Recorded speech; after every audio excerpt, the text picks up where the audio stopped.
নিশ্চয় নিশ্চয় মানুষ ধ্বংসর পথে, কিন্তু ইল্লা মাগার ওই মানুষগুলো ধ্বংসর পথে নয়। চার ধরনের মানুষ দুনিয়ার জমিনে আল্লাহ তাআলা যাদেরকে ধ্বংসর পথে বলে নাই, সুবহানাল্লাহ বলি। চার শ্রেণীর মানুষ ধ্বংসর পথে নয়, তার ভিতরে এক নাম্বার হইতেছে দয়াবান আল্লাহ তাআলা জানান, ইল্লাল্লাযীনা আমানু। সুবহানাল্লাহ বলি ভাই। যে নেমতটা বিনা মেহনতে, বিনা কুরবানির দ্বারা, বিনা কষ্টর দ্বারা আমি আপনি পেয়েছি, যার নাম হইতেছে ঈমান। যারা ঈমানদার, যাদেরকে আল্লাহ তাআলা ঈমানের দৌলত দিয়েছে, তারা ধ্বংসর পথে নয়। ও ভাই, ঈমান নিয়ে আমার আপনার কিছু আলোচনা করব। ঈমান কাকে বলে? পুরা কোরআনের মাধ্যমে একটা সূরার নাম আছে সূরা লুকমান। ওই সূরার মাধ্যমে হযরতে লুকমান হাকিম উনি ওনার সন্তানকে নসিহত করেছিলেন। যারা বাবা হইয়াছেন আপনারাও মনোযোগের শুনবেন। এমন জামানা এসে গিয়েছে, সন্তান যুবক হইয়া গেছে, সন্তান কথা শোনে না, সন্তান বদমাশি করে, সন্তান রাগ শ্রবণ করে, সন্তান জুয়ার আড্ডায় চলে যায়, সন্তান মদের আড্ডায় চলে যায়, কিন্তু বাবা একবারের মতো সন্তানকে নিয়ে বসে বুঝায় না, মানুষকে বুঝাইতে বলে, হুজুরদের কাছে দোয়ার দরখাস্ত করে। ও বাবারা, এখান থেকে একটা মেসেজ নিবেন। হযরতে লুকমান হাকিম উনি ওনার সন্তানকে সুন্দরভাবে নসিহত করতেছে, ইয়া বুনাইয়া লা তুশরিক বিল্লাহ ইন্নাশ শিরকা লাযুলমুন আযীম।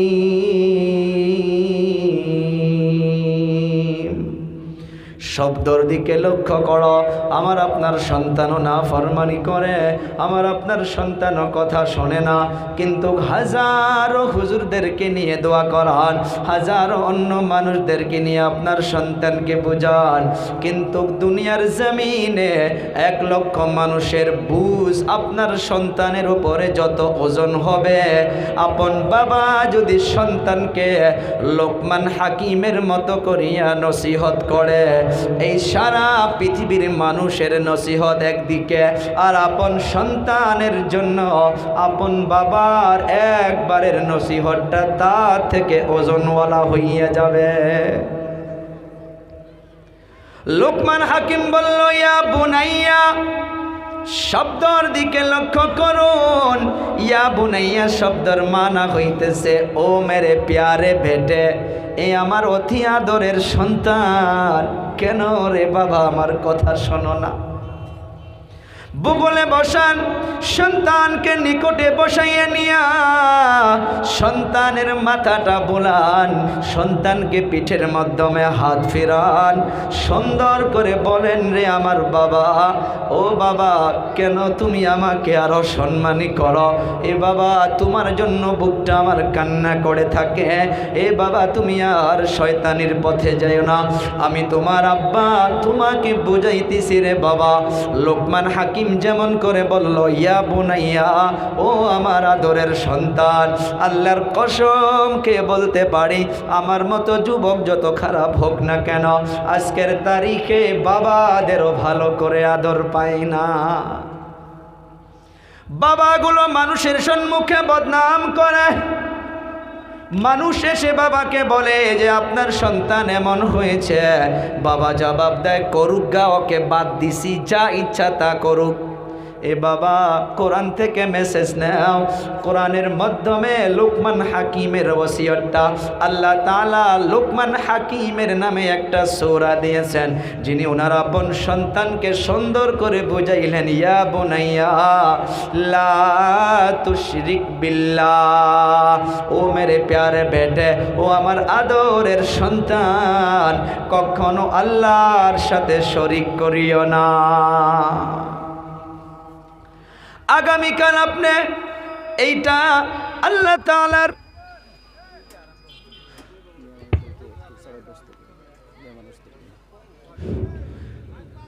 একটা এলান আসছে, মা বোনগুলো একবারে আসেন, পিছনে জায়গা হইতেছে না। জেনারেটরটা কেন বন্ধ করলো?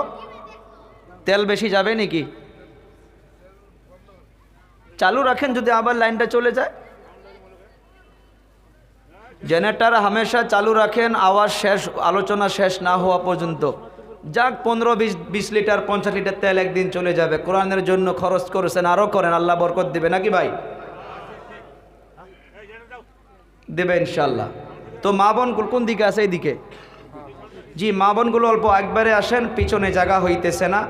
আপনাদেরকে আমি আবদার করতেছি, সম্মুখে একবারে আসেন। অনেক মা বোনগুলো মাশাআল্লাহ, বিশেষ করে এই দিকে যত এলাকা রয়েছে মা বোনগুলো প্রচুর আলোচনায় আসে, প্রচুর আসে আলোচনায়।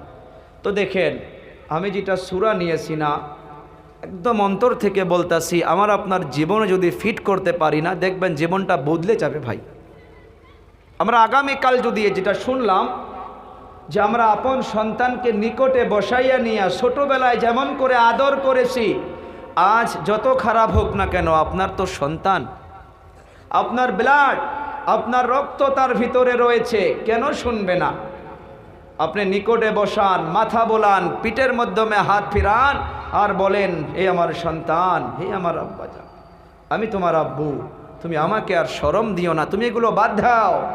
তুমি আর জুয়ার আড্ডায় যেও না বাবা, তুমি আর মদের আড্ডায় যেও না বাবা, তুমি আমাকে কি আরও দেখতে চাও? তুমি যদি এগুলোতে চলে যাও বাবা, আমি তোমার জন্য, আমার হায়াত কমে যাবে বাবা, আমার হাড়ের বেমার হবে, আমি পেরেশানিতে থাকি বাবা, তুমি এগুলোতে যাইও না। দেখো তো একবার সন্তানকে নিকটে বসাইয়া নিয়ে মাথাটা বোলায় বলে তো দেখো, আগামীকাল প্রমাণ করো।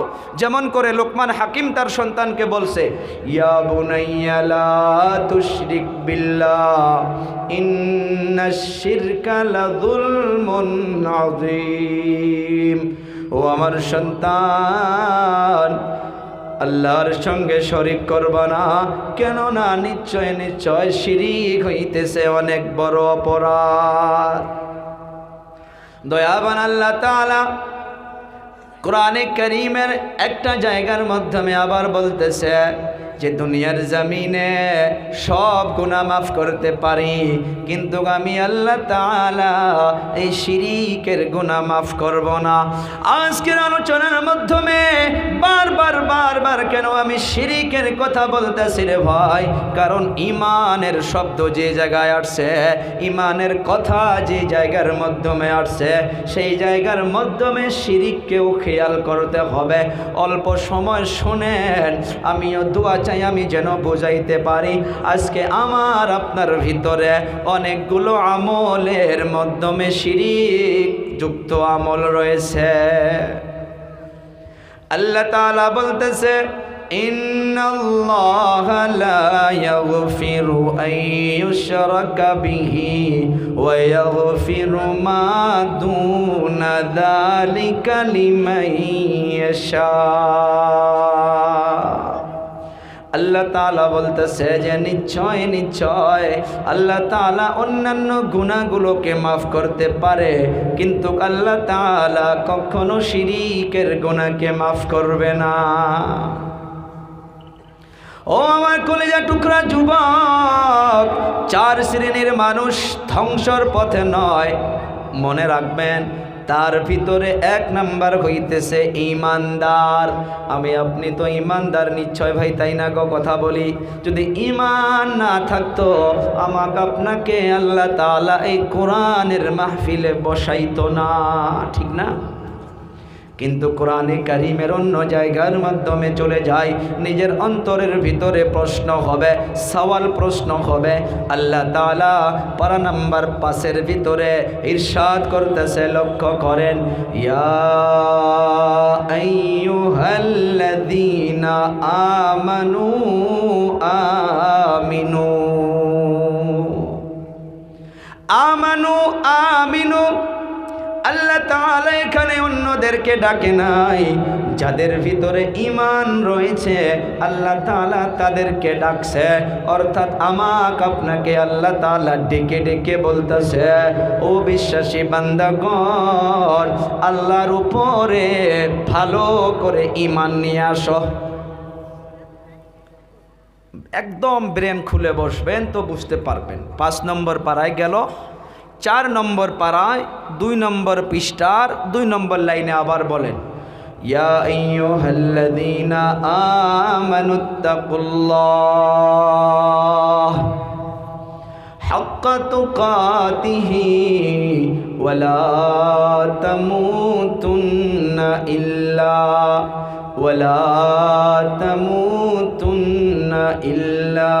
ওয়া আনতুম মুসলিমুন। এখানেও কিন্তু আল্লাহ তাআলা ইয়া আইয়ুহাল্লাযীনা কাফারু বলে নাই, ইয়া আইয়ুহাল্লাযীনা অন্য জাতকে ডাকে নাই, অন্য ধর্মবলীকে ডাকে নাই। যাদের ভিতরে ঈমান রয়েছে আল্লাহ তাআলা তাদেরকে ডেকে ডেকে ডেকে ডেকে বলতেছে, রে বিশ্বাসী বান্দাগণ, ইত্তাকুল্লাহ, আল্লাহর জন্য ভয় করতে থাকো। আমি যুবকদের কাছে জবাব চাই, মুমিন বান্দা ঈমানওয়ালা আল্লাহ ব্যতীত অন্য কারো জন্য ভয় করতে পারে না, তথাপি আমার আপনার আল্লাহ কেন ডেকে ডেকে বলল, রে বিশ্বাসী বান্দাগণ ইত্তাকুল্লাহ। চলুন আবার 2 নম্বর পারায় চলে যাই। আল্লাহ তাআলা আবার আরেক জায়গার মাধ্যমে আমার আপনার মতো ঈমানদারদেরকে ডাকতেছে, ইয়া আইয়ুহাল্লাযীনা আমানু উদখুলু ফিস সিলমি কাফা you who believe enter perfectly in Islam। ও বিশ্বাসী বান্দাগণ, যদি ঈমান কবুল করেছ, আমি আল্লাহ তাআলা তোমাকে বললাম তুমি পরিপূর্ণভাবে ইসলামের মাধ্যমে প্রবেশ করো। একটা আয়াত, 2টা আয়াত, 3টা আয়াত তিলাওয়াত করে শোনাইলাম। এই 3টা আয়াতে আমার আপনার জন্য বোঝার জন্য যথেষ্ট, যদি আপনি ভালো করে বোঝার চেষ্টা করি।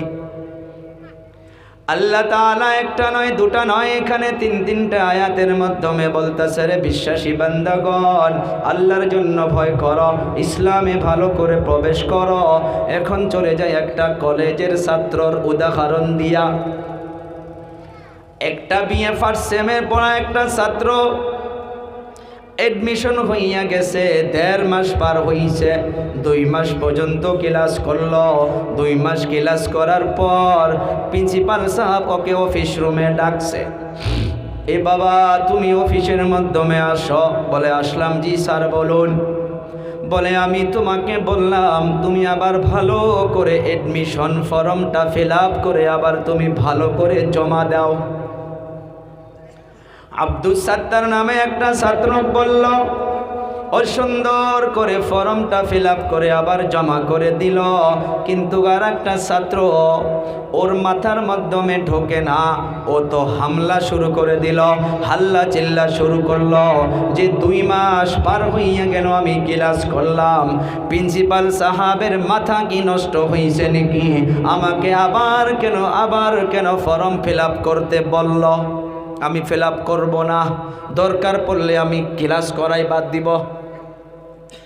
2 ধরনের ছাত্র লক্ষ্য করুন, এই ইমানদারদের ভিতরে 2 দল হইয়া যাইতে পারে।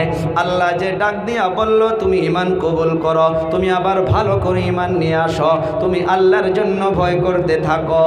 ওই মেধাবী ছাত্রজন চিন্তা করলো, হায় রে হায়, 2 মাস আগে আমি ফর্ম ফিল আপ করেছি, 2 মাস পর্যন্ত তো ক্লাস করলাম, ঠিক আছে, প্রিন্সিপাল স্যার যখন বলল ভালো করে ফর্ম ফিল আপ করতে, হইতে পারে কোনো জায়গায় বোধহয় সিগনেচার সারা পড়ছে, কোনো জায়গায় বোধহয় আব্বু জানের সিগনেচার সারা পড়ছে, কোনো জায়গায় বোধহয় আমার ফটো সারা পড়ছে, যার জন্য তো আমাকে আবার ভালো করে ফর্ম ফিল আপ করতে বলল। আর যে মেন্টালিটি যার মাথাটা গরম ও তো টেনশনে পড়ে গেল যে 2 মাস পর্যন্ত ক্লাস করলাম, আবার কেন আমি ভালো করে ফর্ম ফিল আপ করবো? পার্থক্য দুজনারে দেখুন।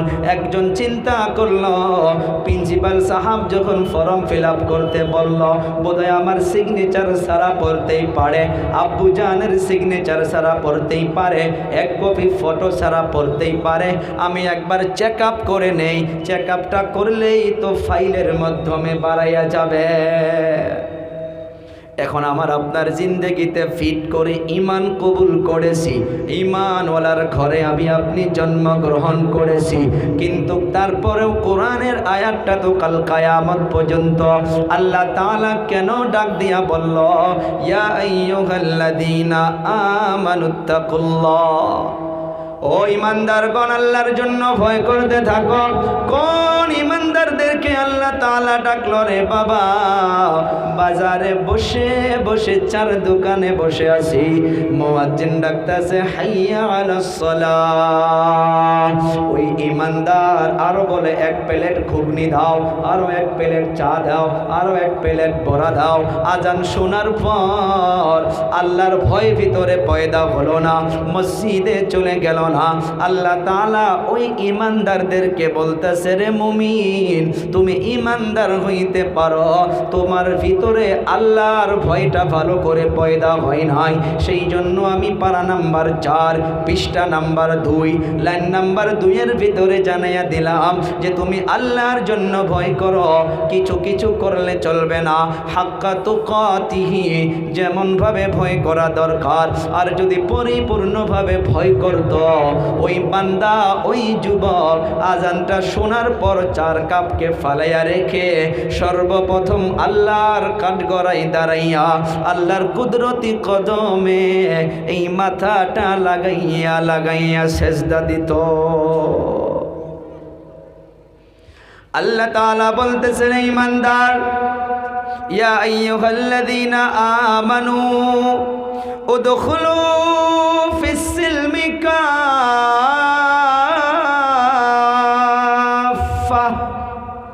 তুমি পরিপূর্ণভাবে ইসলামে প্রবেশ করো। জলসার সময় জলসা হবে, তুমি কোরআন শুনতে আসবা, আবার গানের প্যান্ডেলের সময় গান শুনতে যাবা, আবার থিয়েটার দেওয়া হবে, তুমি থিয়েটারও শুনবা, তুমি কোরআনও শুনবা। না রে বাবা না, আল্লাহ তাআলা বলতেছে তুমি ইসলামে প্রবেশ করেছো ঠিক, কিন্তু তুমি মুকাম্মলভাবে প্রবেশ করতে পারো নাই, সেই জন্য আমি আল্লাহ তাআলা ঈমানদারদেরকে ডাকলাম, উদখুলু ফিস সিলমি কাফা, তোমার ঈমান মুকাম্মল হয় নাই এখনো, তোমার প্রবেশটা মুকাম্মল হয় নাই এখনো, সেই জন্য আমি আল্লাহ তাআলা বললাম যে তুমি পরিপূর্ণভাবে ইসলামে প্রবেশ করো। খারাপ লাগতেছে ভাই? দুঃখ পাইলে মাফ করবেন, কষ্ট পাইলে ক্ষমা করবেন। আজকের তারিখে যে সূরাটা আমি তিলাওয়াত করেছি, আল্লাহ তাআলা বলছে, ইন্নাল ইনসানা লাফি খুসর, যে সমস্ত মানুষ ধ্বংসর পথে, তার ভিতরে 4 শ্রেণীর মানুষ নয়, তার ভিতরে সর্বপ্রথম হইছে ঈমানদার। ওই ঈমানদারকে নিয়ে আলোচনা করতেছি। ওই ঈমানটা কেমন হইতে হবে? ওই ঈমানটা আমার আপনার যদি মোকাম্মল না হয়, পরিপূর্ণ না হয়, আমি আপনি ওই জাহান্নামের আগুন থেকে বাঁচতে পারবো না। দয়াবান আল্লাহ তাআলা বলেন, ও দুনিয়ার মানুষ, তুমি পরিপূর্ণভাবে ইসলামে প্রবেশ করো।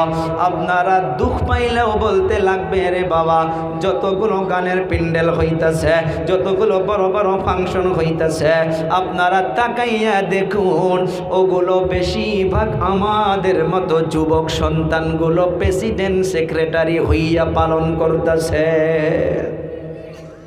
আল্লাহ তাআলা জানেন যে ঈমানের ঘরে পয়দা হবে, কিন্তু ঈমানটা মুকাম্মাল করে থাকবে না। সেই জন্য আল্লাহ তাআলা আলিমুল গায়ব, আল্লাহ তাআলা বলেছে, রে বান্দা, তুমি পরিপূর্ণভাবে ইসলামে প্রবেশ করো। আমি আপনি ছোটবেলায় কালেমা পড়েছি, আল্লাহ তাআলা, আমি আপনি আল্লাহ তাআলাকে আল্লাহ বলে ডাকি। আল্লাহ তাআলার সিফতি নাম আছে না নাই গো? আছে। কয়টা? বলি কয়টা? 99।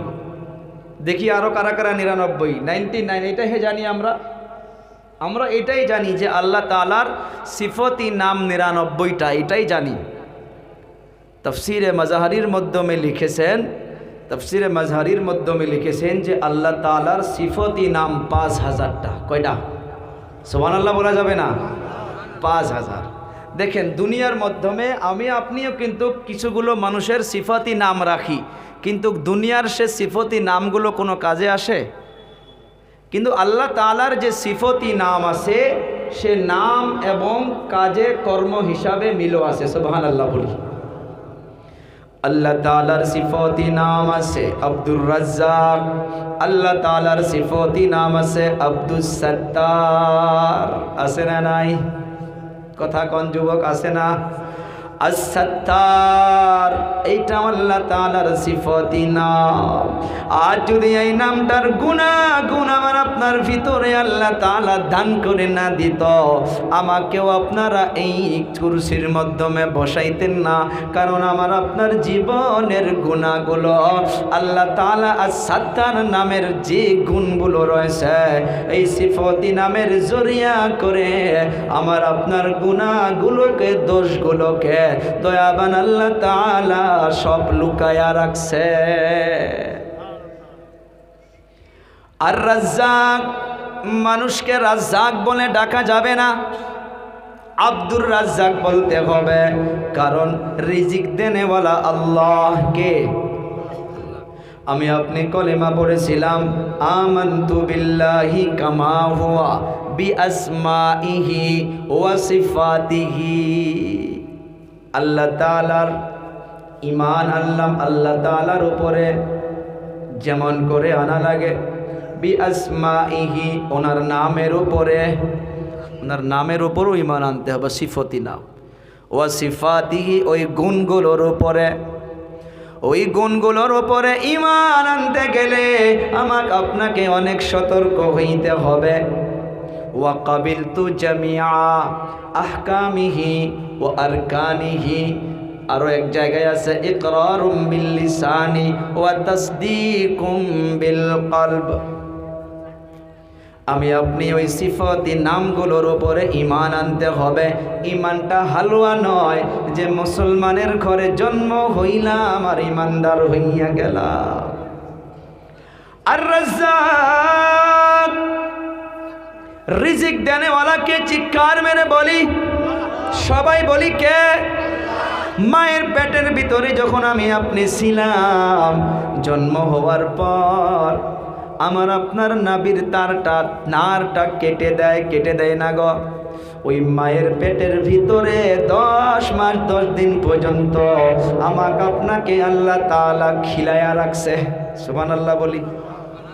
দুনিয়ার জমিনে যখন আমি আপনি আসলাম, আল্লাহ তাআলা পারা নাম্বার 12 পৃষ্ঠা নাম্বার 1 লাইন নাম্বার 1 ভিতরে দয়াবান আল্লাহ তাআলা বলল, ওয়া মা মিন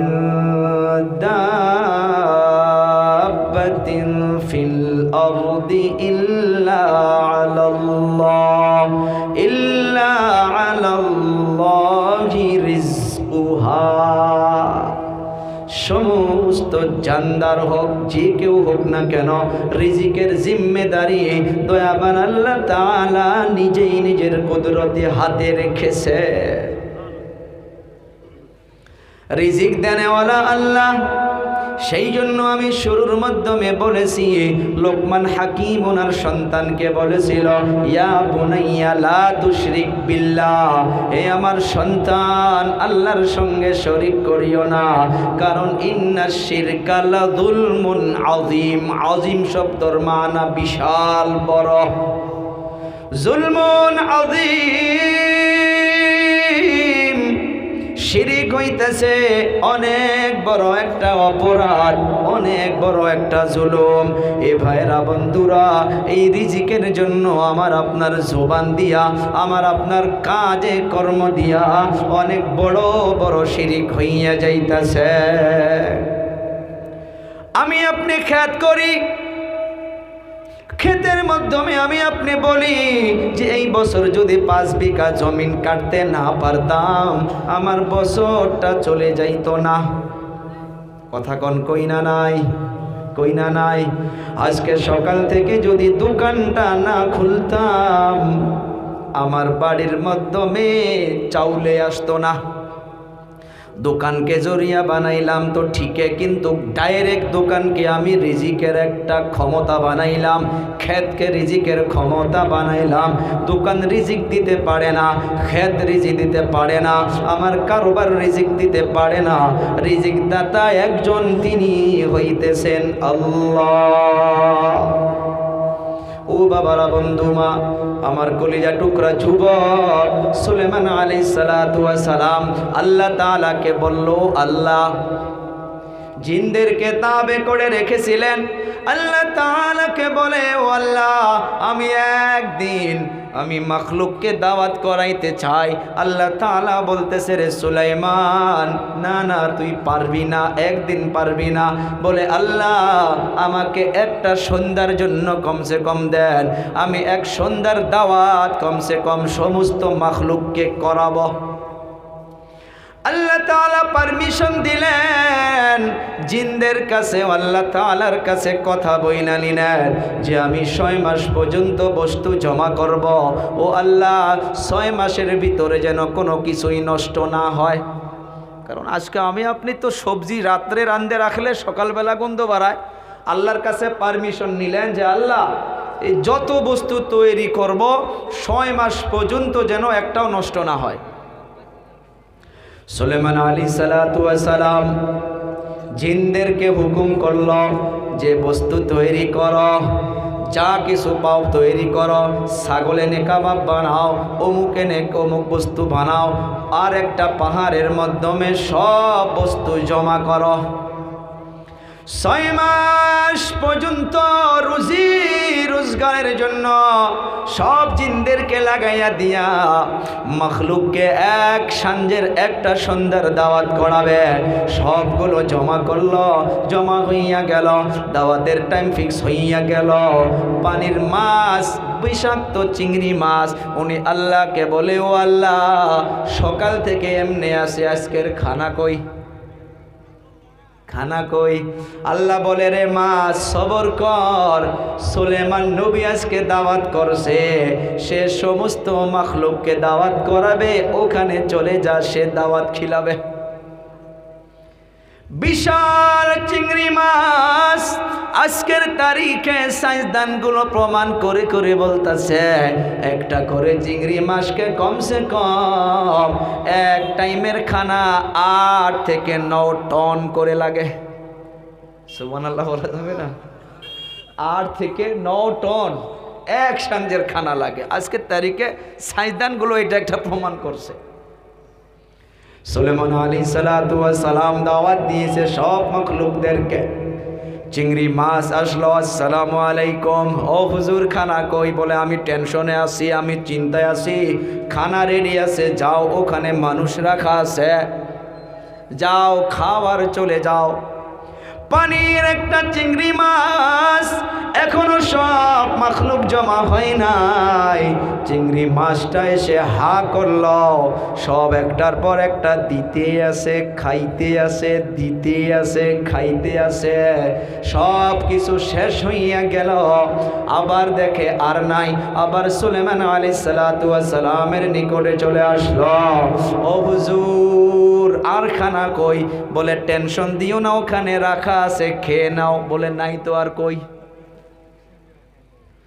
সুলেমান নবী আগ বেড়ে এসে দেখে একটা খানাও নাই, একটা মাখলুক, শুধু একটা চিংড়ি মাছ।